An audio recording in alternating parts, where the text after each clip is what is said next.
बँकेचे व्याज कसे काढावे आपण बघणार आहोत.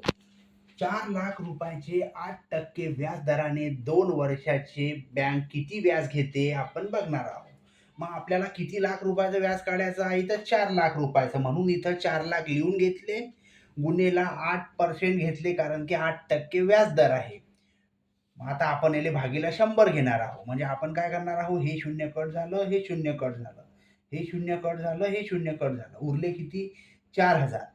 4,000 गुणिले 8. मग आपल्याला काय करायचं आहे, 8 चोक 32. हे इथं 32 लिहून घेतले. शून्य किती उरले? 1 2 3. हे 3 शून्य इथं लिहून घेऊ. म्हणजे एका वर्षाचं व्याज किती आलेलं आहे, तर 32,000 रुपये. मग आपल्याला किती वर्षाचं काढायचं सांगितलं आहे? 2 वर्षाचं. मग आपण 32,000 इथं लिहून घेतले, याने गुन्हेला 2 केले.